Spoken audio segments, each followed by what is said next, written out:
بسم الله الرحمن الرحيم. ازيكم يا حبايبي، عاملين ايه؟ الفيديو بتاعنا النهاردة ان شاء الله هيكون عن طريقة عمل الجاكيت ده. زي ما احنا شايفينه كده شكله جميل وكمان سهل في الشغل. الغرزة بتاعته سهلة وبسيطة وبتخلص معاكي بسرعة. الجاكيت ده مناسب للأطفال ومناسب كمان للكبار، يعني لو مشيتي على خطوات الفيديو تقدري تعمليه لأي سن ولأي مقاس انت عايزاه. انا اشتغلته لسن من سنة لسنتين. بنفس الخطوات تقدري تعمليه لأي سن ولأي مقاس. نيجي بالنسبة لكمية الخيط، خد مني تقريبا 280 جرام خيط، حوالي 220 من اللون الأساسي وتقريبا 60 جرام من اللون التاني. تقدري تنفذيه كله بلون واحد أو تدخلي أكتر من لون زي ما انت عايزة. طبعا الجاكيت بتاعنا بيتكون من غرزتين مختلفين، الغرزة الأساسية دي والقمر والأساور والياقة من غرزة تانية. هنشوف الشرح بالتفصيل من خلال الفيديو بتاعنا، ويلا بينا نبدأ مع بعض على طول ونشوف خطواتنا النهاردة ايه، وان شاء الله هتكون سهلة وبسيطة. وهنبدأ مع بعض على طول وهنشتغل القطعة بتاعتنا النهاردة بخيط أليزا بيركيوم كلاسيك. ده رقم اللون، اللي حابب يشتغل بنفس اللون 161. هشتغل مع الخيط ده بإبرة مقاس 4. تقدري طبعا تشتغلي بأي نوعية خيط بتفضليها وإبرة مناسبة لنوعية الخيط. نيجي بالنسبة للمقاسات، القطعة بتاعتنا مفتوحة وفيها زراير، فبنشتغل على دوران الرقبة. بتحددي السن اللي انت بتشتغلي له القطعة بتاعتك وبتروحي على جدول المقاسات وبتطلعي منه مقاس محيط دوران الرقبة. في العادي بنجمع على المقاس ده 5 سنتي، بس احنا هنجمع المرة دي 7 سنتي علشان نعمل حسابنا في الزراير والعراوي من بداية الشغل على طول. بشتغل القطعة بتاعتي لسن سنة، مقاس محيط دوران الرقبة 25 سنتي. هزود عليه كمان 7 سنتي وهشتغل سلسلة بطول 32 سنتي. هنراعي في السلسلة دي ان هي تكون عدد فردي، هو ده بس المطلوب مننا، ان هي تكون عدد فردي. اشتغلت سلسلة البداية بالمقاس المطلوب وراعيت فيها ان هي تكون عدد فردي، طلعت معايا 53 غرزة. تعالوا بقى نشوف هنقسمهم ازاي. عندي هنا 53 غرزة، هدي 11 للكم اليمين و11 للكم الشمال، 13 للظهر و18 للأمام، 9 يمين و9 شمال. في نقطتين لازم ناخد بالنا منهم واحنا بنقسم الصدر. اول نقطة ان عندي كل الارقام فردية، يعني انا عندي 5 ارقام، الكم اليمين والكم الشمال والظهر والنص اليمين للصدر والنص الشمال للصدر. عندي 5 ارقام او 5 اعداد، عايزاهم كلهم اعداد فردية. ده اول نقطة، او دي اول نقطة لازم ناخد بالنا منها. تاني نقطة لازم ناخد بالنا منها ان احنا هنا خلينا الصدر من قدام اكبر من الظهر. في العادي بيكونوا الاتنين قد بعض، بس انا في الصدر ده خليت الصدر من قدام اكبر من الظهر، يعني الظهر 13، الصدر من قدام 18. طب انا عملت كده ليه؟ علشان عملت حسابي هنا هيكون في مرد الزراير والعراوي، هيكون في مكان للزراير وللعراوي، فلازم الجزئية بتاعت الصدر من قدام تكون اكبر شوية. خلاص، يبقى احنا بناخد بالنا من حاجتين واحنا بننفذ الصدر بتاعنا. لازم يكون جنبك ورقة وقلم وتبدأي تقسمي. اول حاجة ال5 ارقام اللي عندي كلهم اعداد فردية. طيب لو جيتي تقسمي وما ظبطتش معاكي، زودي غرزة، زودي غرزتين، بحيث ان الارقام بتاعتك كلها تكون اعداد فردية. ناخد بالنا ان الغرزة او الغرزتين دول اللي بنزودهم او بننقصهم ما بيفرقوش في المقاس. تمام؟ اهم حاجة ان احنا نظبط الصدر بتاعنا ويكونوا ال5 ارقام اعداد فردية، ويكون الصدر من قدام اكبر من الظهر. احنا هنا عندنا الصدر اهو 18، الظهر 13. فرق ما بين ده وما بين ده في 5 غرز، هما دول هيكونوا مرد الزراير والعراوي. هنبدأ دلوقتي مع بعض. هنبدأ دلوقتي اول سطر، هرتفع سلسلة واحدة ودي مجرد ارتفاع، وهبدأ اشتغل 9 غرز حشو اللي هو نص الصدر من الناحية اليمين. تمام، ادي 1 2 3. اشتغلت 9 غرز حشو ودول نص الصدر من الناحية اليمين. دلوقتي هبدأ اكون اول زاوية، والزاوية بتاعتي في السطر ده عبارة عن سلسلتين، والسلسلتين دول ما بتخطاش بيهم اي حاجة. هبدأ دلوقتي اشتغل 11 غرزة حشو ودول اللي خصصناهم للكم. ناخد بالنا السلسلتين دول بتوع الزاوية مش بنتخطى بيهم حاجة. هروح على طول لأول غرزة تقابلني وابدأ اعد 1 2 3. اشتغلت دلوقتي 11 غرزة حشو ودول اللي خصصناهم للكم. هعمل دلوقتي زاوية، والزاوية عبارة عن سلسلتين ومش بتخطى بيهم اي حاجة، وهروح للغرزة اللي بعدها على طول. يعني احنا هنا السلاسل دي مش بنتخطى بيها اي حاجة. هروح لأول غرزة تقابلني على طول وابدأ اشتغل 13 غرزة ودول اللي خصصناهم للظهر. هشتغل 13 غرزة حشو 1 2. اشتغلت 13 غرزة حشو ودول اللي خصصناهم للظهر. هعمل دلوقتي سلسلتين ودول الزاوية ومش هتخطى بيهم حاجة، وهبدأ اشتغل 11 غرزة حشو ودول للكم التاني 1 2.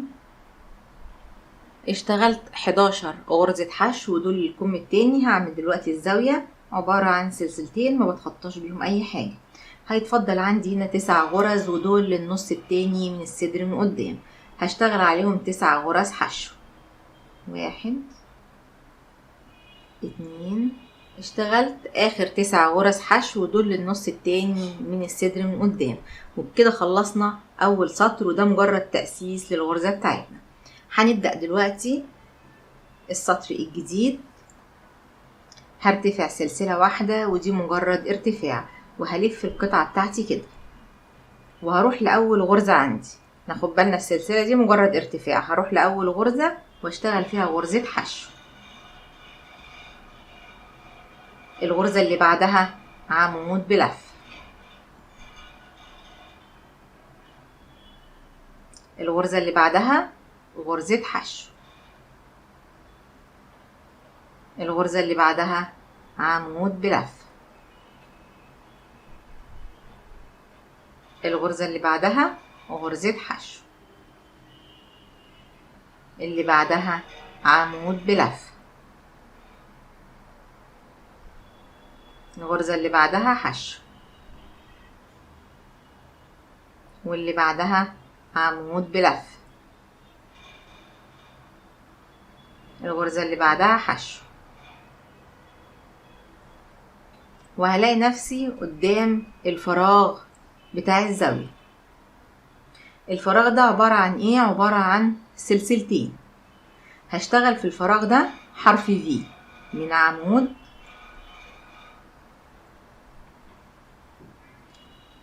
سلسلتين كمان عمود.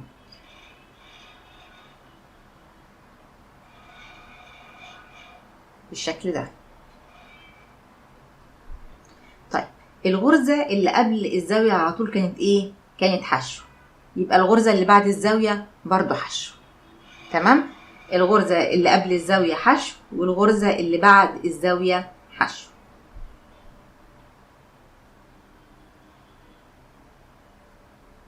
الغرزة اللي بعدها عمود بلف. الغرزة اللي بعدها حشو. الغرزة اللي بعدها عمود بلف. اللي بعدها حشو، وهكمل لغاية ما اوصل للزاوية. اللي بعدها عمود بلف. وصلت هنا للفراغ بتاع الزاوية. ناخد بالنا في غرزة اهي قبل الفراغ بتاع الزاوية. ده الفراغ اهو بتاع الزاوية، في غرزة هنا هتبقى حشو. لو احنا ماشيين صح وعدد الغرز عندنا مظبوط، الغرزة اللي قبل الزاوية هتلاقوها حشو. هاجي في الفراغ ده واشتغل حرف V من عمود سلسلتين، كمان عمود في نفس الفراغ. الغرزة اللي بعد الزاوية على طول اهي حشو، يبقى الغرزة اللي قبل الزاوية بتبقى حشو، والغرزة اللي بعد الزاوية بتبقى حشو، وبعدين اللي بعديها عمود بلف، اللي بعديه حشو، واللي بعديه عمود بلف، اللي بعديه حشو، واللي بعديه عمود بلفة، وبكمل لغاية ما اوصل برضو للزاوية. وصلت للفراغ بتاع الزاوية، ولو جينا بصينا هنا هنلاقي قبل الفراغ على طول غرزة حشو. هروح للفراغ ده واشتغل فيه حرف في من عمود، سلسلتين، كمان عمود. الغرزة اللي بعد الزاوية على طول حشو، الغرزة اللي قبل الزاوية حشو، والغرزة اللي بعدها كمان حشو، وبعدين عمود، غرزة حشو، وبعدين عمود،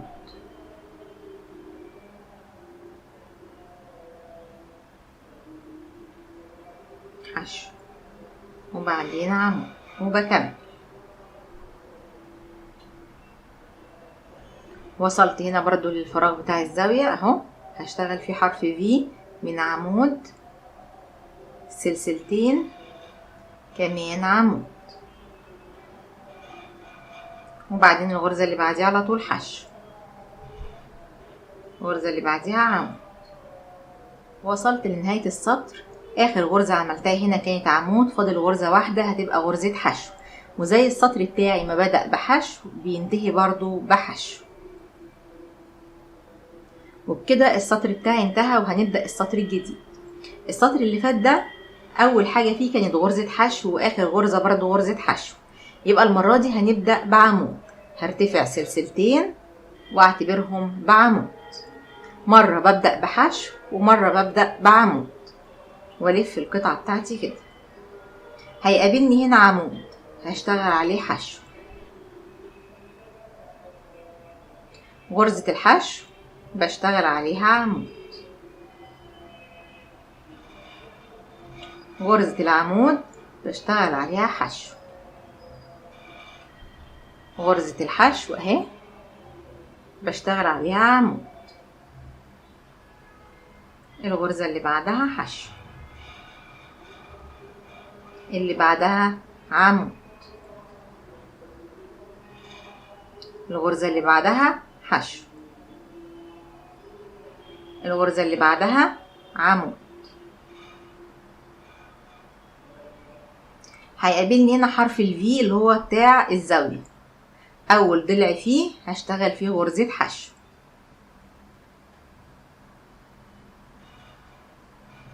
وبعدين في الفراغ هشتغل حرف في جديد من عمود، سلسلتين، كمان عمود في نفس الفراغ. الضلع التاني من حرف الفي هشتغل فيه برضو حشو زي ما اتفقنا، قبل الزاوية حشو وبعد الزاوية حشو. الغرزة اللي بعدها عمود، واللي بعدها حشو، الغرزة اللي بعدها عمود، اللي بعدها حشو، وبكمل برضو لغاية ما اوصل للزاوية. وصلت هنا للزاوية، ده حرف الفي اهو، شايفينه بتاع الزاوية اهو. الغرزة اللي قبليه على طول كانت عمود، حرف الفي مكون من عمود، سلسلتين، عمود. اول عمود في حرف الفي هشتغل فيه حشو. في الفراغ بتاع الزاوية هشتغل حرف في جديد من عمود، سلسلتين، كمان عمود في نفس الفراغ. الضلع التاني من حرف الفي برضو حشو زي ما اتفقنا، قبل الزاوية حشو وبعد الزاوية حشو. بعد الحشو هنا عمود، والغرزة اللي بعديها حشو، الغرزة اللي بعديها عمود، وبكمل على نفس النمط لنهاية السطر. وصلت لنهاية السطر، فاضل عندي هنا 5 غرز. شايفين اهم؟ ادي 1 2 3 4 5 5 غرز. اخر غرزة عملتها كانت غرزة حشو. هعمل ايه دلوقتي؟ هعمل 3 سلاسل، 1 2 3، واتخطى بيهم 3 غرز، 1 2 3، واروح للغرزة الرابعة واعمل فيها غرزة حشو.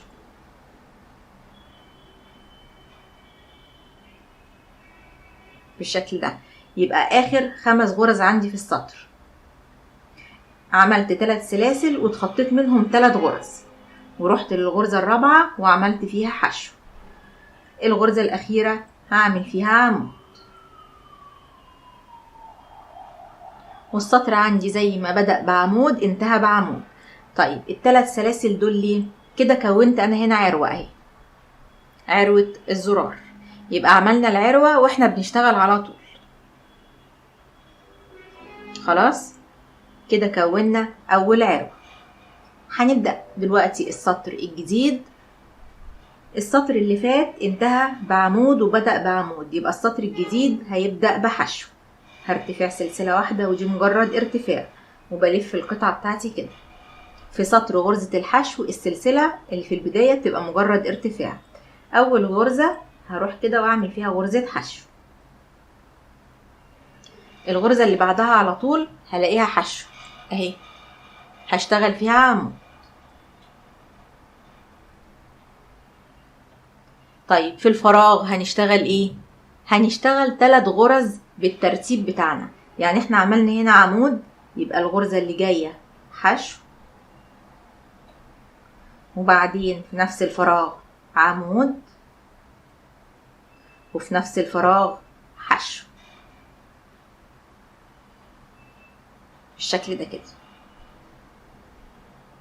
واخدين بالكم اهو، جينا عند الفراغ هنا واشتغلنا 3 غرز بنفس الترتيب. يعني احنا كنا شغالين هنا في الغرزة التانية عمود، جينا على الفراغ واشتغلنا حشو عمود حشو. الغرزة اللي بعديها عمود، بنمشي بنفس الترتيب، بس في الفراغ بنشتغل 3 غرز بالترتيب الغرز بتاعنا العادي. الغرزة اللي بعدها على طول حشو، الغرزة اللي بعدها عمود، اللي بعدها حشو، اللي بعدها عمود، اللي بعدها حشو. ووصلت هنا للفراغ بتاع الزاوية. هشتغل في الفراغ ده زاوية جديدة من عمود، سلسلتين، كمان عمود. أول غرزة بعد الفراغ على طول حشو، يبقى الغرزة اللي قبل الزاوية حشو، أو الغرزة اللي قبل الفراغ بتاع الزاوية حشو، والغرزة اللي بعد الزاوية على طول برضو حشو بالشكل ده.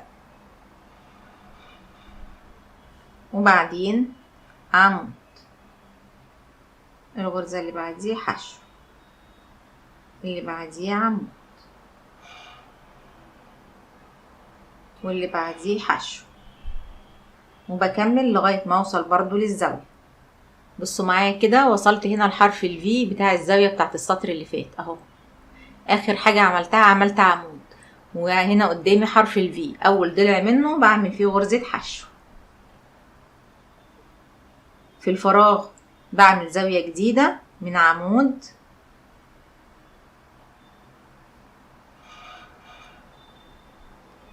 سلسلتين، كمان عمود في نفس الفراغ. الضلع التاني من حرف الفي اهو هعمل فيه غرزة حشو، قبل الزاوية حشو وبعد الزاوية حشو. بعدين الغرزة اللي بعديها على طول عمود، الغرزة اللي بعديها حشو، الغرزة اللي بعدها عمود، واللي بعدها حشو بالشكل ده كده. وبكمل على نفس النمط. وهنا اهو عملنا اول عروة، زي ما شفنا عملناها ازاي. وصلت لنهاية السطر، اخر غرزة عملتها عملت فيها عمود، فاضل غرزة واحدة هعمل فيها غرزة حشو. والسطر بتاعي زي ما بدأ بحشو بينتهي برضو بغرزة حشو. السطر الجديد هيبتدي بعمود، مرة بنبدأ بحشو ومرة بنبدأ بعمود. هرتفع سلسلتين واعتبرهم بأول عمود، وبلف القطعة بتاعتي كده، وبروح على الغرزة اللي بعدها على طول واشتغل فيها غرزة حشو. الغرزة اللي بعدها عمود، الغرزة اللي بعدها حشو، الغرزة اللي بعدها عمود، حشو، عمود. وصلت عند الغرزة بتاعة الزاوية او حرف الفي بتاع الزاوية بتاعة السطر اللي فات او الضلع منه بيبقى حشو. بنفس الترتيب، الغرزة اللي قبلها هي عمود يبقى ده حشو. في الفراغ بتاع الزاوية هشتغل زاوية جديدة من عمود، سلسلتين، كمان عمود.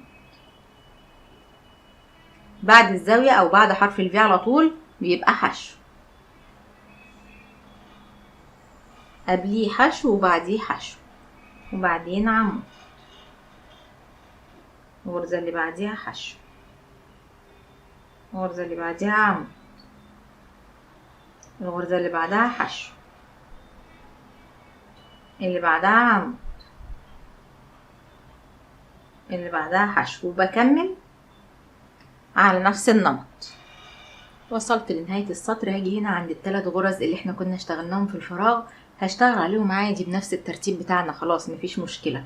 يعني هنا كان حشو، يبقى الغرزة اللي جاية دي عمود، الغرزة اللي بعدها حشو، الغرزة اللي بعدها عمود، الغرزة اللي بعدها حشو، واخر غرزة في السطر عمود. والسطر زي ما بدأ بعمود بينتهي بعمود بالشكل ده. وكده احنا كونا عروة.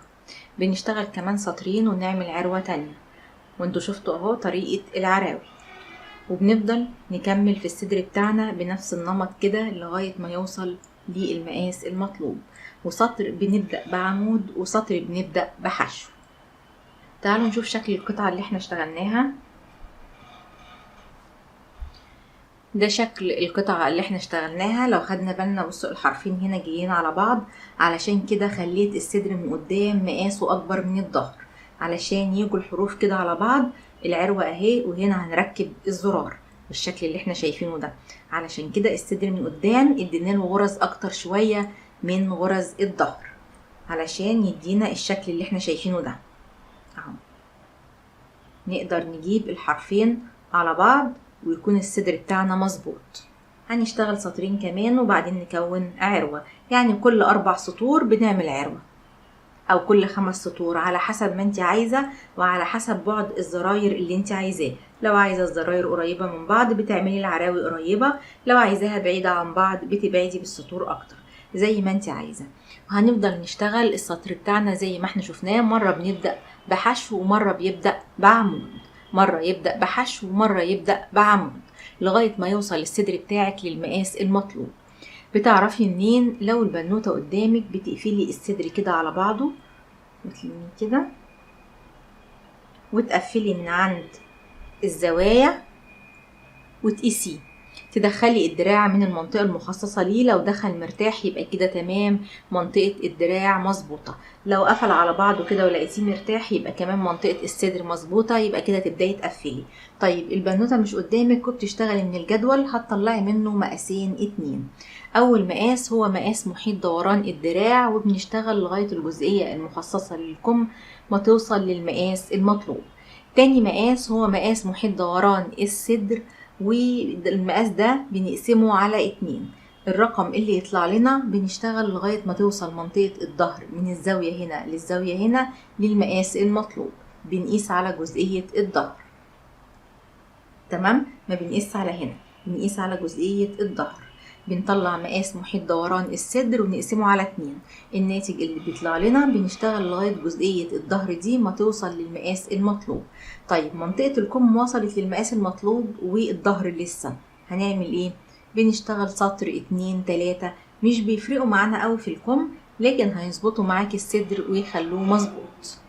انا هفضل اشتغل بنفس النمط بتاعنا، سطر هبدأه بعمود وسطر هبدأه بحشو لغاية ما توصل القطعة بتاعتي للمقاس المطلوب. هنرجع مع بعض ونكمل سوا، وما ننساش كل 3-4 سطور بنعمل عروة. وشوفنا طريقة العروة ازاي. فضلت اشتغل على نفس النمط زي ما شفنا، السطر بتاعنا بسيط لغاية ما وصل الصدر بتاعي للمقاس اللي انا محتاجاه. عملت هنا عروة كمان اهي،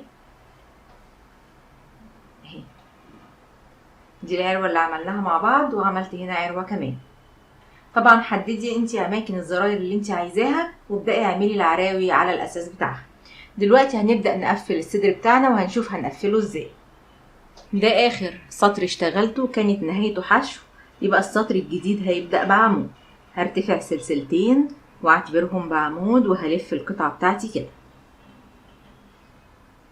الغرزة اللي بعدها على طول، طبعا اول غرزة عملنا فيها سلاسل الارتفاع واتحسبت بعمود. الغرزة اللي بعدها على طول حشو، الغرزة اللي بعدها عمود، الغرزة اللي بعدها حشو، وهكمل على نفس النمط كده لغاية ما اوصل للزاوية.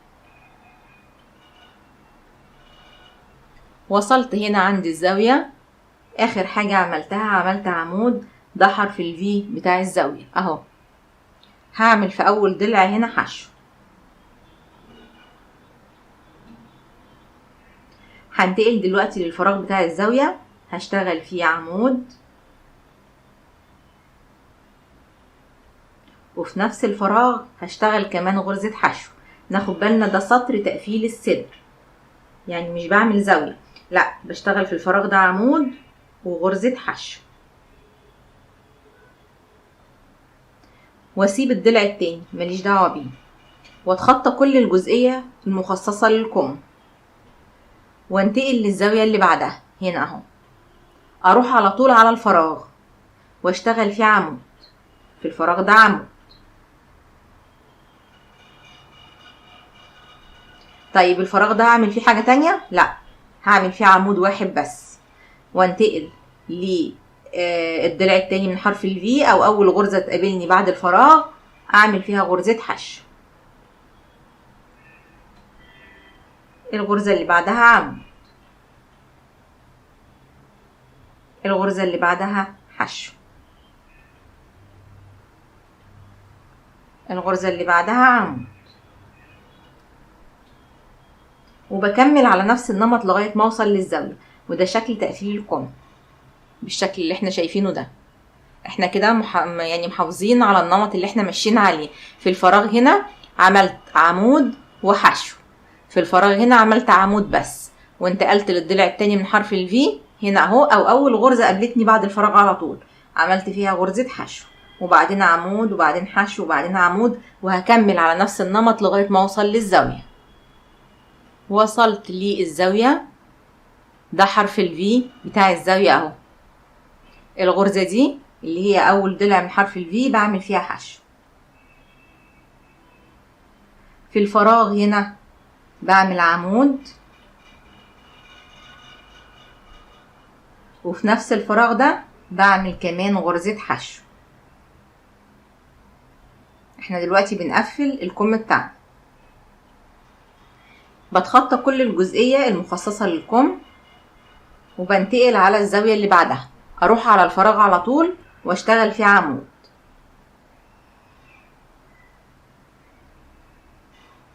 الفراغ ده بشتغل فيه عمود بس، ما بعملش حاجة تانية فيه، وانتقل لأول غرزة تقابلني بعد الفراغ واشتغل فيها غرزة حشو. الغرزة اللي بعدها عمود، الغرزة اللي بعدها حشو، الغرزة اللي بعدها عمود، وبكمل على نفس النمط لنهاية السطر. وكده قفلنا الكم بالشكل اللي احنا شايفينه ده، ومشينا بنفس ترتيب الغرزات بتاعتنا. وصلت لنهاية السطر. اخر حاجة عملتها كانت عمود. السطر بتاعي بدأ بعمود وبينتهي برضو بعمود. وكده قفلنا الكم بتاعنا. تعالوا نشوف الصدر بقى شكله ايه. ده شكل الصدر بتاعنا بعد ما قفلنا منطقة الكم زي ما احنا شايفينه كده. دلوقتي هنبدأ نشتغل من غير زوايا بقى. خلاص السطر بتاعنا مرة هيبدأ بحشو ومرة هيبدأ بعمود. هشتغل 3-4 سطور من غير تزايد.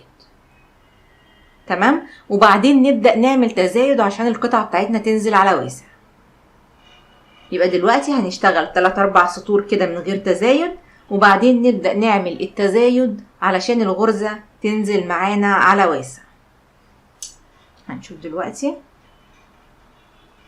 السطر اللي فات انتهى بعمود، يبقى السطر الجديد هيبدأ بحشو. برتفع سلسلة ودي مجرد ارتفاع. في السطر اللي بيبدأ بغرزة الحشو السلسلة دي بتبقى مجرد ارتفاع. بلف القطعة بتاعتي كده وبروح لأول غرزة تقابلني واشتغل فيها غرزة حشو. الغرزة اللي بعدها عمود، الغرزة اللي بعدها حشو، واللي بعدها عمود، الغرزة اللي بعدها حشو، الغرزة اللي بعدها عمود.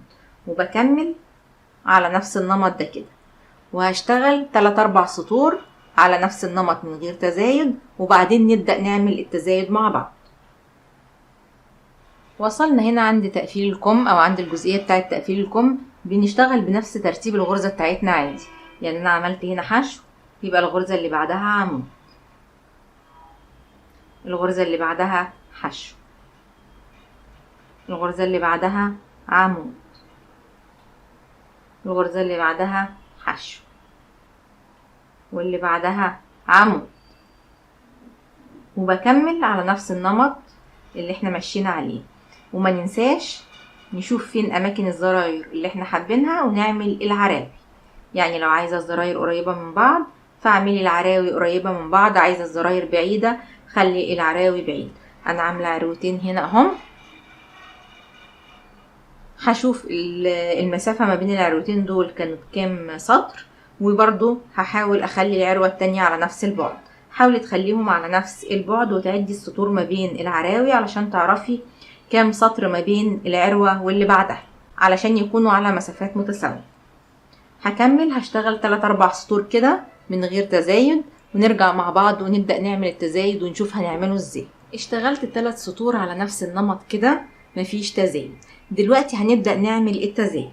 قبل ما تعملي التزايد حطي علامات في الأماكن اللي انت هتعملي فيها تزايد. هنشوف دلوقتي هنعمل التزايد فين. أول حاجة هنيجي على نص الصدر من قدام ونحط في نصه كده علامة.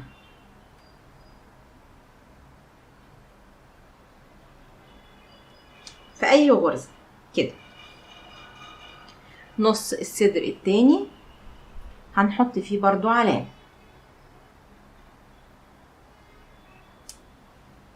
بالشكل ده. عند فتحات الكم من هنا هنحط هنا علامة وهنا علامة علشان نعمل تزايد. هنا كده علامة وهنا كده علامة.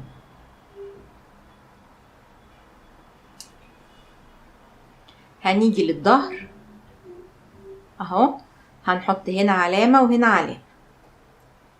دي الأماكن اللي هنعمل فيها التزايد.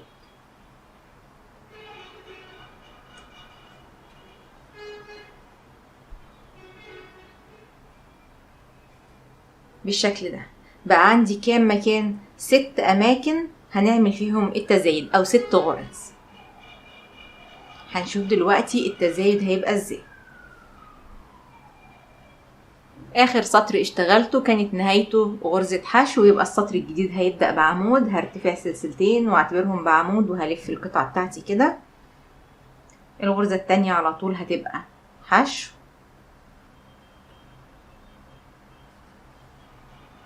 بالشكل ده. الغرزة اللي بعدها عمود، الغرزة اللي بعدها حشو، وهكمل لغاية ما اوصل للعلامة. ناخد بالنا دلوقتي انا وصلت للعلامة. الغرزة اللي قبل العلامة على طول هنا كانت غرزة حشو. تمام. يبقى الغرزة اللي فيها العلامة المفروض تبقى ايه؟ غرزة عمود. طيب بس احنا هنعمل تزايد. هيبقى التزايد عبارة عن ايه؟ هنعمل في الغرزة دي عمود، في نفس الغرزة غرزة حشو، في نفس الغرزة كمان عمود. يبقى بنشتغل 3 غرز في غرزة واحدة بترتيب الغرزة بتاعتنا على حسب ما يجي الدور على الغرزة ايه. الغرزة اللي بعدها على طول احنا هنا بعمود اهو، يبقى الغرزة اللي بعدها حشو، الغرزة اللي بعدها عمود، الغرزة اللي بعدها حشو، اللي بعدها عمود، اللي بعدها حشو، واكمل لغاية ما اوصل برضو للغرزة اللي فيها العلامة. وصلت هنا للغرزة اللي فيها العلامة، هاجي ابص على الغرزة اللي قبلها كانت عمود، يبقى الغرزة اللي فيها العلامة المفروض نعمل فيها ايه؟ المفروض نعمل فيها غرزة حشو. هشيل العلامة كده وهشتغل في الغرزة دي 3 غرز بنفس ترتيب الغرزة. يعني هبدأ بحشو عشان هو اللي عليها الدور، حشو، وبعدين عمود في نفس الغرزة، وبعدين حشو في نفس الغرزة بالشكل ده. الغرزة اللي بعدها احنا هنا اخر حاجة عملناها كانت حشو، يبقى الغرزة اللي بعدها عمود، الغرزة اللي بعدها حشو، اللي بعدها عمود، واكمل برضو لغاية ما اوصل للعلامة اللي بعدها حشو، اللي بعدها عمود.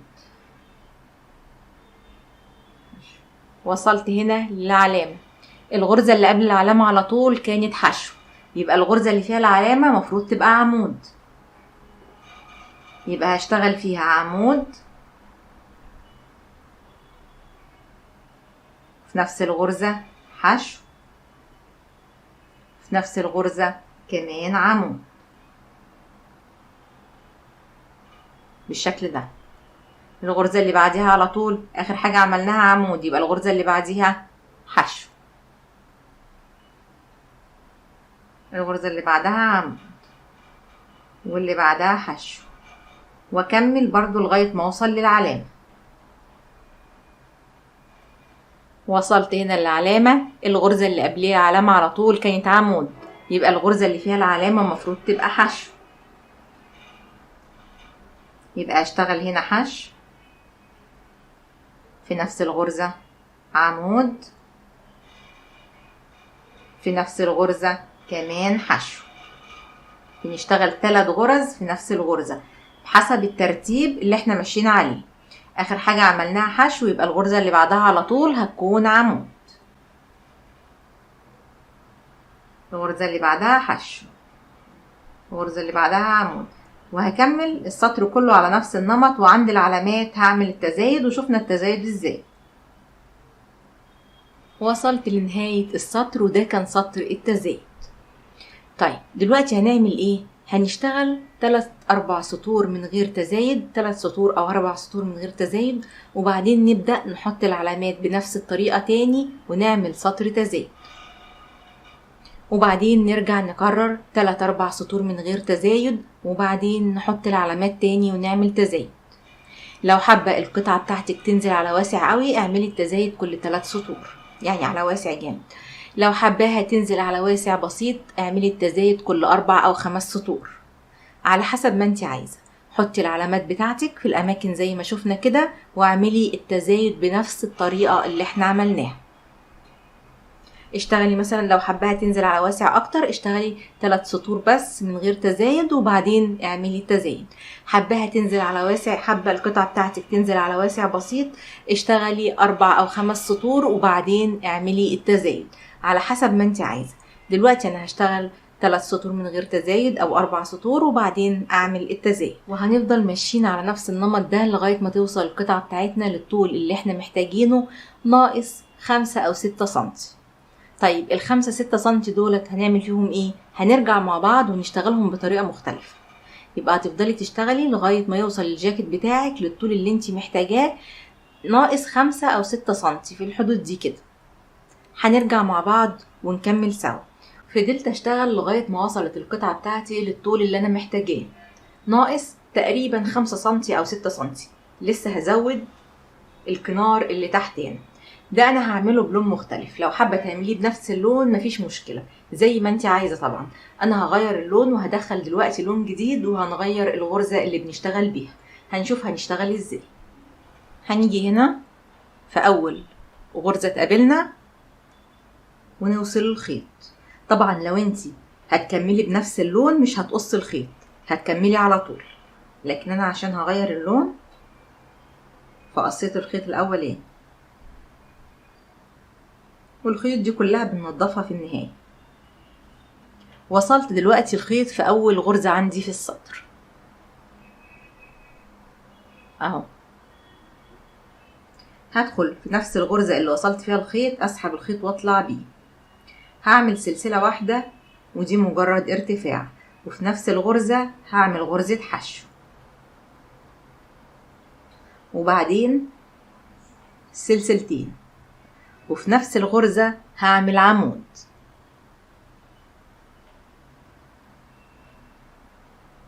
وبعدين اتخطى غرزتين 1 2، واروح على الغرزة رقم 3 واعمل فيها حشو،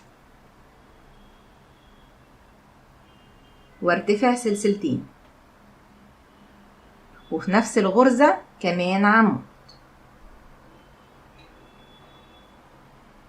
وبعدين اتخطى غرزتين واروح للغرزة رقم 3 واعمل فيها حشو، وارتفع سلسلتين، وفي نفس الغرزة كمان عمود، اتخطى غرزتين واروح للغرزة الثالثة واعمل فيها حشو، وارتفع سلسلتين، وفي نفس الغرزة كمان عمود، وهكمل على نفس النمط ده كده لنهاية السطر زي ما احنا شايفين كده. وصلت لنهاية السطر. اخر حاجة دخلت في الغرزة دي وعملت حشو، وبعدين سلسلتين، وكمان غرزة عمود في نفس الغرزة. دلوقتي هتخطى غرزتين واروح للغرزة الاخيرة واعمل حشو.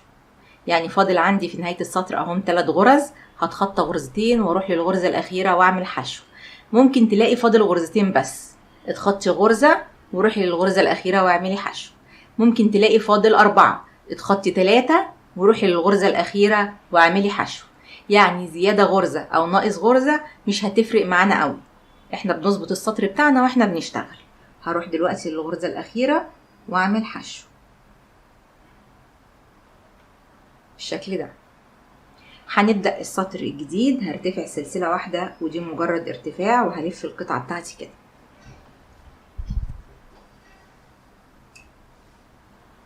اول حاجة هتقابلني في السطر هيقابلني هنا غرزة حشو اهي، هدخل فيها واعمل حشو، وبعدين سلسلتين، وفي نفس الغرزة عمود. هيقابلني دلوقتي عمود اهو، وبعدين سلسلتين ماليش دعوة بيهم، هروح على طول على غرزة الحشو، ادخل فيها واعمل حشو، وبعدين سلسلتين، وفي نفس غرزة الحشو دي هعمل عمود. هيقابلني هنا عمود اهو، وبعدين سلسلتين، وبعدين غرزة حشو. ماليش دعوة بالعمود ولا السلسلتين، بروح لغرزة الحشو على طول، ادخل فيها واعمل حشو، وبعدين ارتفع سلسلتين، وفي نفس الغرزة عمود، اتخطى العمود والسلاسل واروح على طول لغرزة الحشو، ادخل فيها واعمل حشو، وبعدين سلسلتين، وفي نفس غرزة الحشو دي عمود، اتخطى العمود والسلاسل واروح لغرزة الحشو، ادخل فيها واعمل حشو، وبعدين سلسلتين، وفي نفس الغرزة كمان عمود، وهكمل على نفس النمط ده كده لنهاية السطر. وصلت لنهاية السطر، دي اخر غرزة حشو دخلت فيها وعملت حشو، وبعدين سلسلتين، وبعدين عمود في نفس الغرزة. هنتقل لاخر السطر، هلاقي نهايته غرزة حشو هنا اهي، شايفينها اهي. هدخل فيها واعمل حشو، وبكده انتهى السطر بتاعي. وهنبدأ دلوقتي مع بعض السطر الجديد. هرتفع سلسلة واحدة، ودي مجرد ارتفاع، وهلف القطعة بتاعتي كده.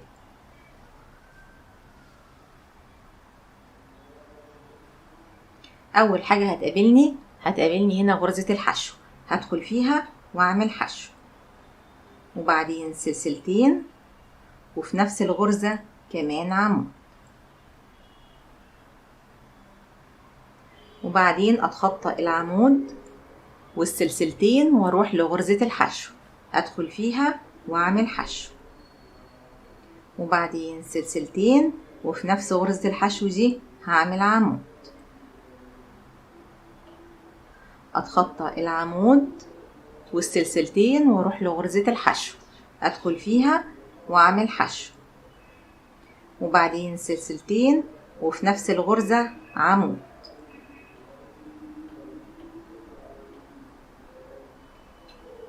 اتخطى العمود والسلسلتين واروح لغرزة الحشو، ادخل فيها واعمل حشو، وبعدين سلسلتين، وفي نفس الغرزة عمود. وهكمل السطر بتاعي كله على نفس النمط، وهو ده السطر بتاعنا اللي هنفضل نكرره لغاية ما يوصل القمر ده للطول اللي انت محتاجاه على حسب ما انت عايزة. يعني تقدري تعملي من السطر ده اي عدد انت عايزاه، 5 سطور، 6 سطور، 7 سطور، على حسب عرض القمر اللي انت محتاجاه. هنفضل نكرر في السطر بتاعنا لغاية ما نوصل بالقمر ده للطول اللي احنا محتاجينه. نيجي هنا دلوقتي علشان نشوف هنعمل الكم بتاعنا ازاي. اول حاجة هنعملها هنروح هنا عند الزاوية، بصوا معايا كده، هنا دي الزاوية اهي. هنقرب شوية، دي الزاوية اللي كنا بنقفل فيها الكم، ده الفراغ بتاعها.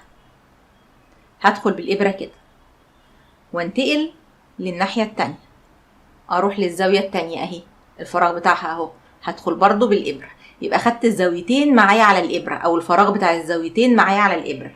ادي فراغ اول زاوية دخلت كده، وادي الزاوية التانية دخلت كده برضو بالإبرة اهو، وهبدأ اوصل الخيط.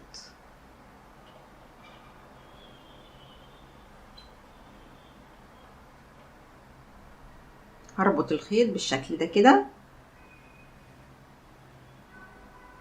وهدخل مرة تانية اسحب الخيط واطلع بيه، دخلت برضو في الفراغ اهو مكان ما وصلت الخيط، شايفين الفراغ ده اهو، بدخل فيه كده، اسحب الخيط واطلع بيه، واعمل سلسلتين واعتبرهم بعمود، واجي هنا على السطر بتاعي ابص عليه، اشوفه على الوش ولا على الظهر. لو كان اخر سطر عندي ده على الظهر، يبقى هنبدأ من قدامنا كده على طول، هنشتغل من هنا، يعني همشي بالسطر بتاعي كده. طيب لقيت السطر الاخير ده على الوش، يبقى هشتغل السطر الجديد من جوه من على الظهر، هنبدأه من هنا كده. لازم نتأكد من اخر سطر اذا كان على الوش ولا على الظهر، علشان الكم بتاعك يطلع مظبوط وماشي مع الجاكيت، والغرزة تبقى مظبوطة. احنا هنشتغل الكم بتاعنا سطر على الوش وسطر على الظهر. فاول حاجة بنشوف اخر سطر اشتغلناه في الصدر كان ايه. لو كان على الوش يبقى السطر الجديد هيبقى على الظهر، فهنبدأ شغل من جوه من هنا. لو كان السطر ده على الظهر يبقى السطر الجديد على الوش، فهبدأه من قدامي على طول من هنا. انا اخر سطر عندي على الظهر، فهبدأ من قدامي على طول. لو كان على الوش كنت هعمل كده وهبدأ من هنا، يلف السطر بتاعي كده تمام. لكن انا السطر بتاعي على الظهر، فهبدأ من قدامي من هنا، السطر الجديد على الوش. بدأت السطر بعمود، اول غرزة هتقابلني هنا هلاقيها عمود، هشتغل عليها حشو. الغرزة اللي بعدها على طول حشو، هشتغل عليها عمود.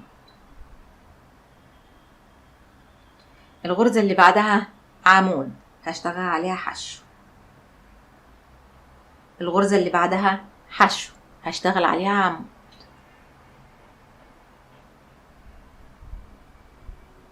كده يكون اوضح اهو. الغرزة اللي بعدها عمود هشتغل حشو عليه. الغرزة اللي بعدها حشو هشتغل عليها عمود. الغرزة اللي بعدها عمود هشتغل عليها حشو. الغرزة اللي بعدها حشو هشتغل عليها عمود. وبكمل على نفس النمط كده. وانا بدأت من قدامي لان لقيت السطر الاخير عندي في الصدر على الظهر. طب لو ما كانش على الظهر كنت هبدأ منين؟ لو كان اخر سطر على الوش كنت هبدأ من هنا. كانت بداية الشغل عندي هيبقى من هنا كده. تمام؟ علشان الكم بس يطلع مظبوط. وهكمل على نفس نمط الغرزة بتاعتنا.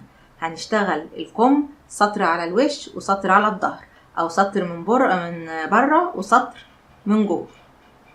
وصلت لنهاية السطر. اخر غرزة عملتها عملت عمود فوق غرزة الحشو. هيقابلني هنا عمود هشتغل عليه حشو،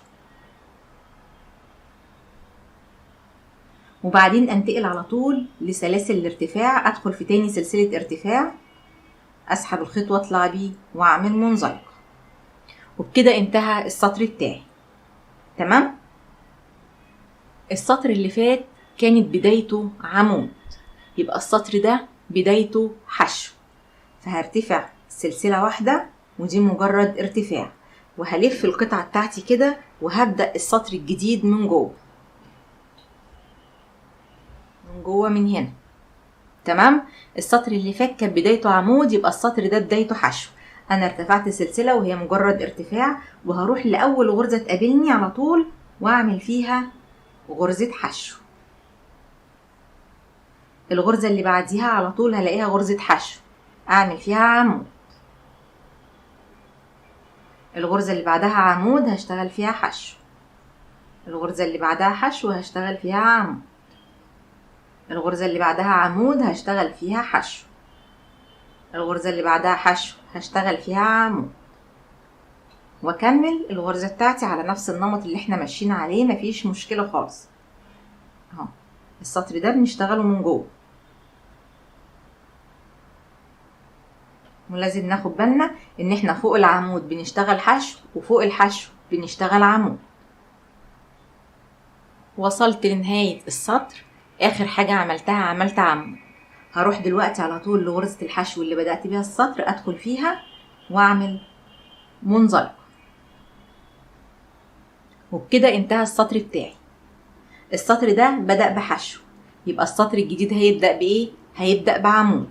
برتفع سلسلتين وبعتبرهم بعمود، وبلف القطعة بتاعتي كده، والسطر الجديد هنشتغله من بره من على الوش بالشكل ده اهو. ارتفعت سلسلتين وحسبتهم بعمود، وهروح للغرزة اللي بعدها على طول، او اول غرزة تقابلني هلاقي هي عمود اهي، هشتغل فيها حشو. الغرزة اللي بعدها حشو هشتغل عمود. الغرزة اللي بعدها عمود هشتغل حشو. الغرزة اللي بعدها حشو هشتغل عمود. وبكمل السطر بتاعي على نفس النمط، وده السطر من على الوش من بره. وصلت لنهاية السطر. اخر غرزة عملتها كانت حشو. هروح دلوقتي على طول لسلاسل الارتفاع اللي كنا حاسبينهم بعمود. ادخل في تاني سلسلة كده، اسحب الخيط واطلع بيه واعمل منزلقة. وبكده انتهى السطر بتاعي. والسطر ده بدأ بعمود، يبقى السطر الجديد هيبدأ بحشو.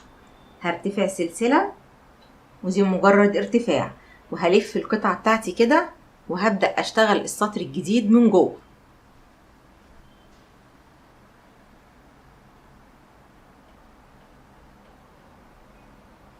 اروح لاول غرزة عندي على طول واشتغل فيها حشو. السطر اللي فات كان بادئ بعمود، يبقى ده يبدأ بحشو. الغرزة اللي بعدها على طول هلاقيها حشو وهشتغل عليها عمود. الغرزة اللي بعدها عمود هشتغل عليها حشو. الغرزة اللي بعدها حشو هشتغل عليها عمود. اللي بعدها هشتغل عليها حشو. اللي بعدها هشتغل عليها عمود. اللي بعدها هشتغل عليها حشو. وبكمل على نفس النمط، سطر على الوش وسطر على الظهر، وسطر بيبدأ بعمود وسطر يبدأ بحشو، لغاية ما يوصل الكم بتاعنا للطول اللي احنا محتاجينه على حسب السن والمقاس اللي انت بتشتغلي له القطعة بتاعتك. كملت الكم اللي بدأناه سوا على نفس النمط اللي احنا ماشيين عليه، واشتغلت كمان الكم التاني. عملت اسورة هنا للكم، يعني انت بتوصلي للطول اللي انت محتاجاه للكم وبعدين بتزودي الاسورة دي، يعني ده كده ده الطول اللي انا محتاجاه اهو، وبعدين زودت الاسورة دي علشان بنتنيها كده على بره. دي مش محسوبة من طول الكم، اول ما تخلصي او اول ما توصلي للطول اللي انت محتاجاه بتبدأي تزودي الجزئية دي، وهنشوف هنشتغلها مع بعض في الكم التاني ونشوف بنشتغلها ازاي. هي بنفس الغرزة اللي عملنا بيها القمر من تحت، لكن هنا هنشتغل بشكل دائري وهنشوف ازاي. بالشكل ده كده، ده القمر.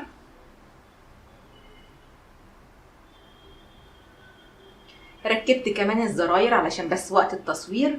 دلوقتي احنا فاضل لنا خطوتين اتنين، الاسوره اللي هنعملها للكم والياقه اللي هنعملها عند فتحه الرقبه، دول هنشتغلهم مع بعض وهنشوفهم بالتفصيل دلوقتي. ده الكم بتاعي كده وصل للطول اللي انا محتاجاه خلاص، الجزئيه دي زياده ازيد من الطول علشان بتنيها بعد كده. هاجي هنا في اي غرزه كده انت حباها وصلي فيها اي غرزه بالشكل ده. انا وصلت مكان ما قفلت الغرز بتاعتي، مكان ما كنت بقفل الغرز، وهوصل الخيط هربطه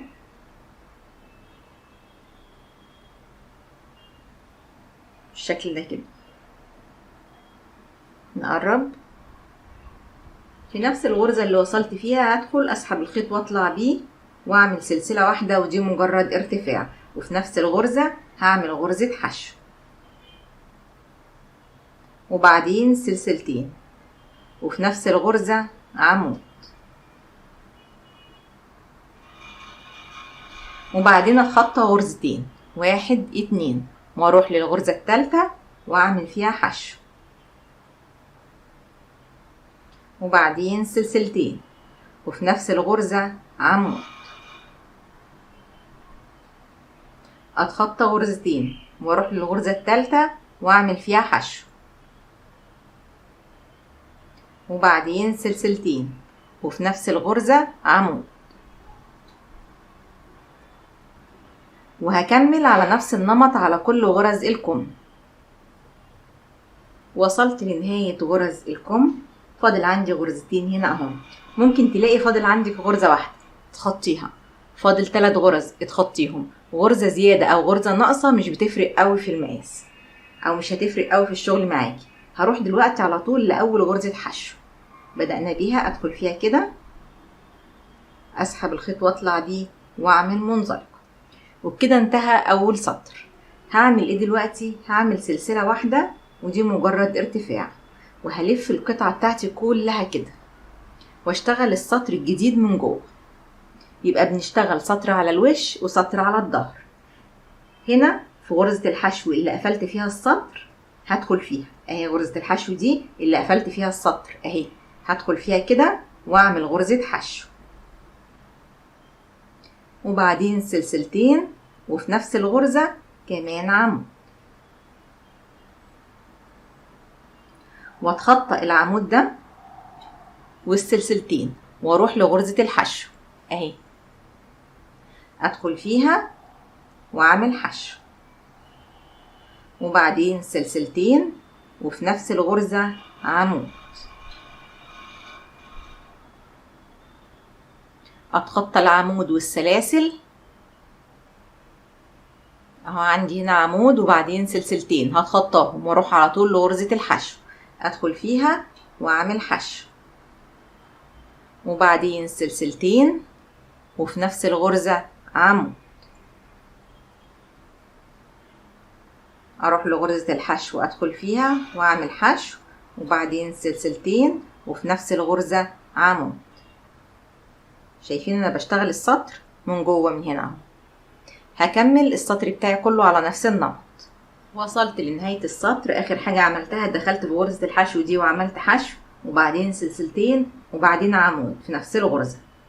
هروح دلوقتي على طول على اول غرزة حشو بدأنا بيها السطر اهي، هدخل فيها كده، اسحب الخيط واطلع بيه واعمل منزلقة، وبكده نهيت السطر بتاعي. هبدأ السطر الجديد، هرتفع سلسلة وهلف القطعة كلها كده، وهبدأ السطر الجديد من بره من على الوش بالشكل ده.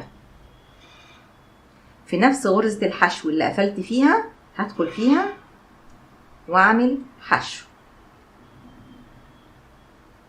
وبعدين سلسلتين وفي نفس الغرزة عمود بالشكل ده، وبعدين اتخطى العمود ده واتخطى السلسلتين واروح لغرزة الحشو، ادخل فيها واعمل حشو، وبعدين سلسلتين وفي نفس الغرزة عمود، وانتقل لغرزة الحشو اللي بعديها. بسيب العمود ده اهو، واسيب السلسلتين دول واروح لغرزة الحشو هنا اهي، ادخل فيها واعمل حشو، وبعدين سلسلتين وكمان عمود في نفس الغرزة، وانتقل لغرزة الحشو اللي بعدها، وبكمل على نفس النمط.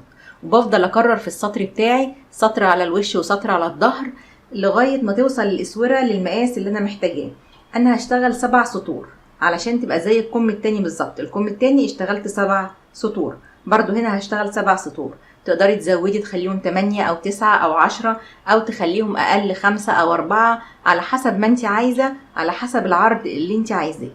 عايزاها عريضة، عايزة الاسورة اللي احنا بنقلبها دي عريضة، زودي في السطور. عايزاها قليلة، قللي في عدد السطور زي ما تحبي. اشتغلت 7 سطور ودول مقاس الاسورة. هروح دلوقتي، دي اخر حاجة اشتغلت في الغرزة دي حشو وسلسلتين وعمود. هروح لاول غرزة حشو بدأت بيها السطر، ادخل فيها، اسحب الخيط واطلع بيه واعمل منزلقة. هعمل سلسلة واحدة للأمان وهقص الخيط،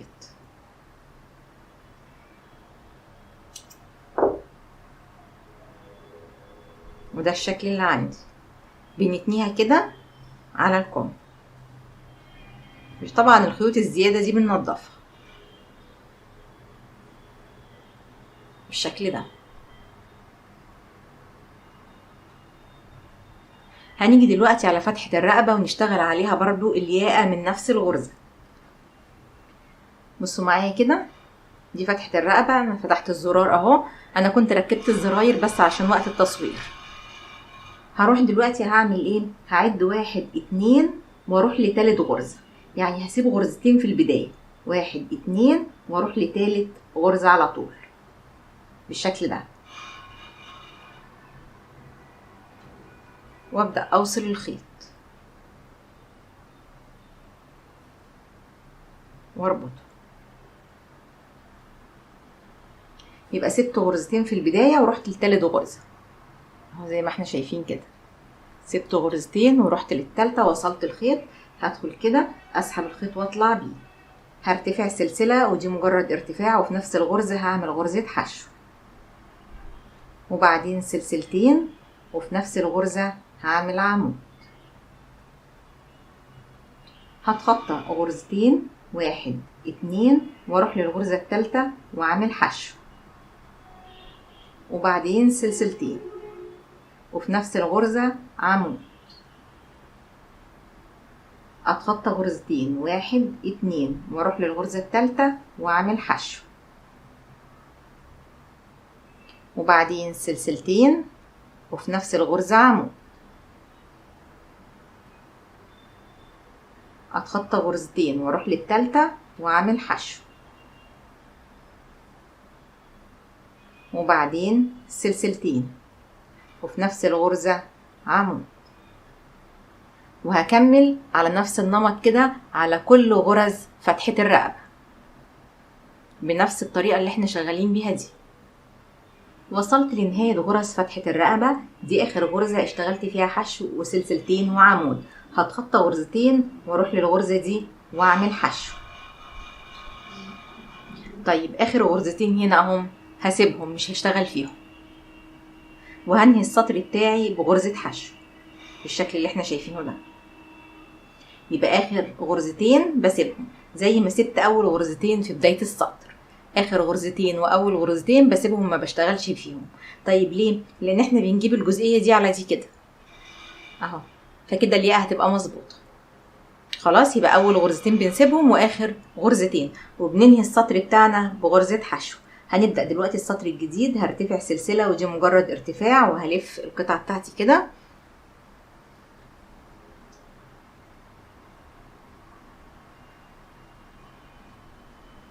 اول حاجه هيقابلني غرزه حشو، هشتغل فيها غرزه حشو، سلسلتين، كمان عمود في نفس الغرزه، وبعدين اتخطى العمود والسلاسل واروح لغرزه الحشو واشتغل فيها غرزه حشو، سلسلتين، عمود في نفس الغرزه. اسيب العمود ده والسلاسل واروح لغرزة الحشو واشتغل فيها غرزة حشو، سلسلتين، عمود في نفس الغرزة. انتقل لغرزة الحشو واشتغل فيها غرزة حشو، سلسلتين، كمان عمود في نفس الغرزة. وهكمل السطر بتاعي كله على نفس النمط ده كده. وصلت لنهاية السطر. دي اخر غرزة حشو اشتغلت فيها حشو 2 سلسلة عمود. هروح دلوقتي لغرزة الحشو الاخيرة دي، شايفينها اللي كنا بدأنا بيها السطر اللي فات. ادخل فيها واعمل حشو، وكده انتهى السطر بتاعي. هعمل دلوقتي سلسلة ودي مجرد ارتفاع، وهلف القطعة بتاعتي كده، وهشتغل السطر الجديد. بداية السطر هلاقي في الأول هنا في غرزة حشو اللي احنا نهينا بيها السطر، هشتغل فيها غرزة حشو، وبعدين سلسلتين، وبعدين في نفس الغرزة عمود. أتخطى العمود والسلسلتين واروح لغرزة الحشو دي واشتغل فيها غرزة حشو، وبعدين سلسلتين، وكمان عمود.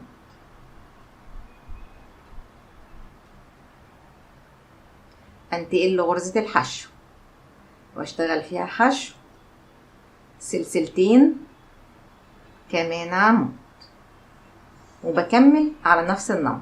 وهفضل اكرر في السطر بتاعي كده رايح جاي لغاية ما توصل الياقة للمقاس اللي انا محتاجاه. في ناس بتحب الياقة تبقى كبيرة، وفي ناس بتحبها صغيرة. اشتغلي لغاية ما تحسي ان المقاس كده مناسب بالنسبة لك. وهنرجع مع بعض وهقول لكم اشتغلت كام سطر بالظبط. يعني هشتغل لغاية ما توصل للمقاس اللي انا محتاجاه، وهقول لكم بعد ما اخلصها اشتغلت كام سطر بالظبط. كملت الياقة زي ما احنا شايفين، ونضفت الخيوط الزيادة، وانا كنت مركبة الزراير قبل كده علشان وقت التصوير. وده الشكل النهائي للقطعة بتاعتنا. بالنسبة للياقة اشتغلت 12 سطر، ادوني الشكل اللي احنا شايفينه ده. تقدري تزودي عن كده او تقللي زي ما انت عايزة على حسب الحجم اللي انت محتاجاه. ده شكل القطعة بتاعتنا. الجاكيت ده مناسب للأطفال ومناسب كمان للكبار، تقدري تعمليه لأي سن ولأي مقاس انت عايزاه. وبكده انتهى الفيديو بتاعنا النهاردة. يا رب يكون عجبكم، واشوفكم ان شاء الله في فيديوهات جديدة. اي اسئلة او استفسارات سيبوها لي في التعليقات وان شاء الله هرد عليها. مع السلامة.